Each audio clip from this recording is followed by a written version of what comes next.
Beth from Past the Plants, and today we are going to make vegan broccoli casserole.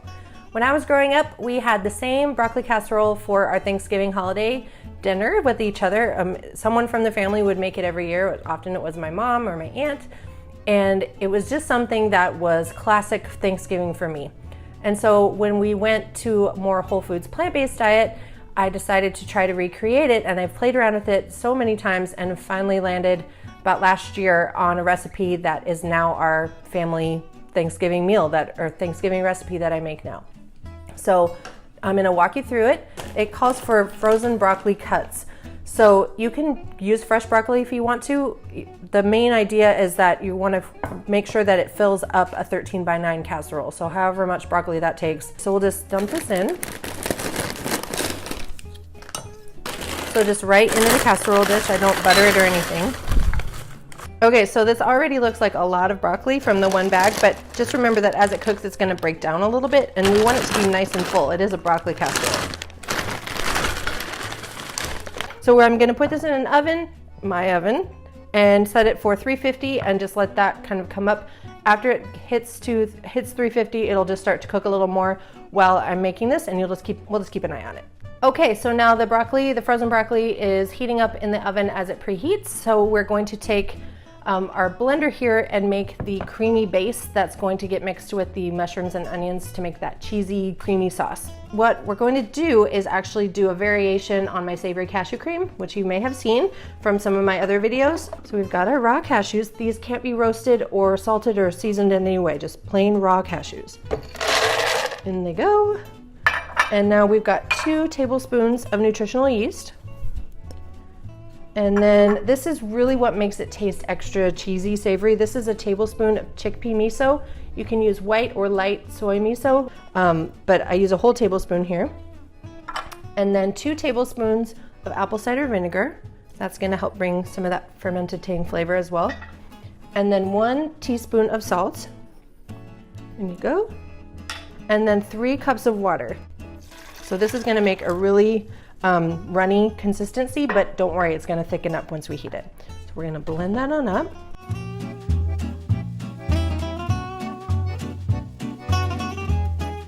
Okay, so now we've made the creamy, cheesy, savory cashew cream sauce, or you could use pepitas, and it's hanging out in the blender. So now we need to get the mushrooms and the onions cooking in this pan.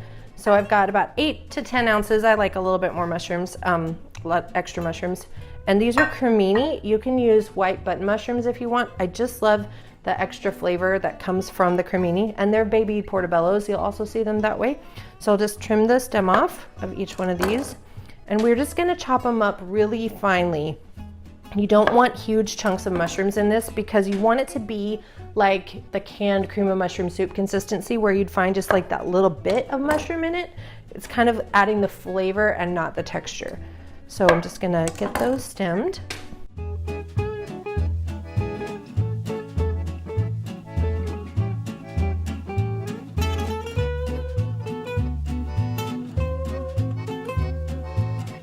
So now we have our onion. This is a beast of an onion, but I don't really mind it being a little bit big, but you just need 1 yellow onion.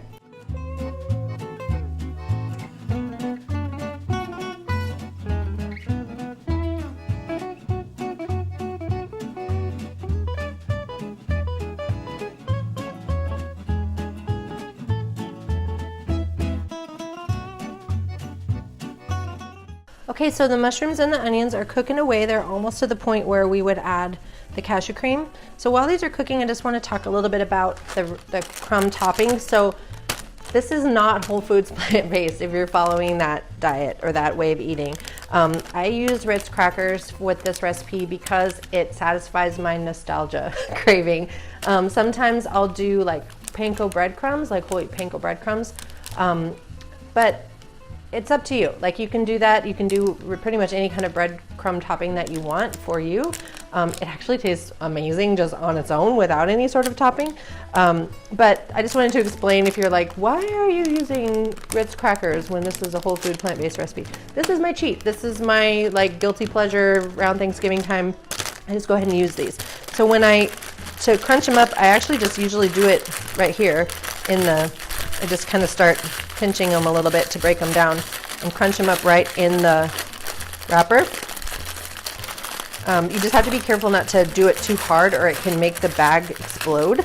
And then you have Ritz crack crumbs all over your house, your kitchen, and that would not be very fun.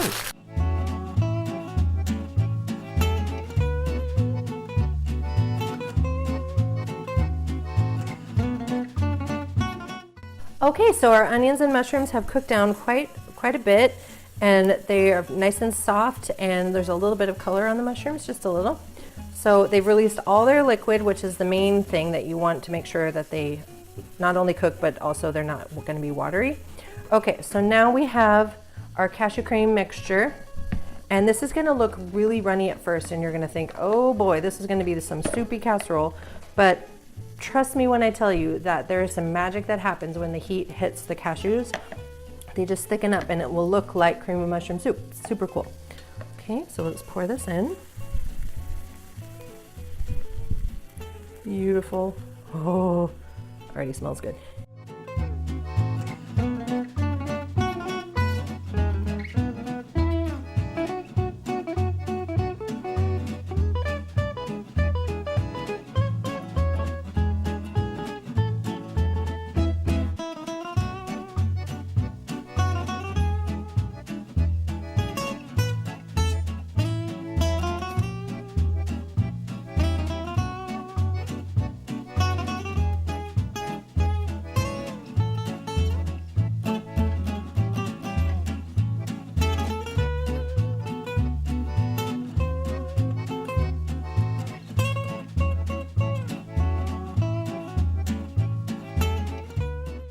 Okay guys, it's magic time. Time to finally dig into this broccoli casserole. And to have on the side, I have my protein-packed mashed potatoes and gravy, which means you can have side dishes for your main dish, which is my favorite way to eat Thanksgiving anyways. So this is gonna be the perfect way to dish this up.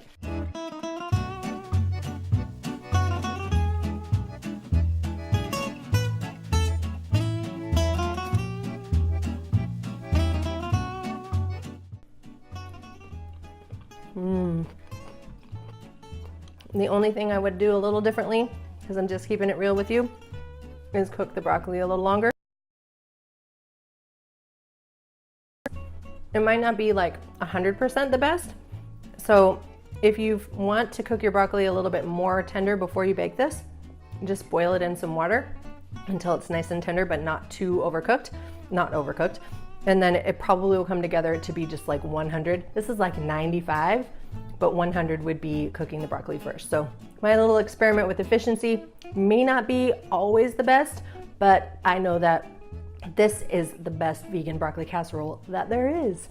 All right, guys, I would love to hear from you if you try this recipe. Leave a note below in the comments. Don't forget to like and subscribe, and check your feed every week for a new recipe post from me. Bye, guys.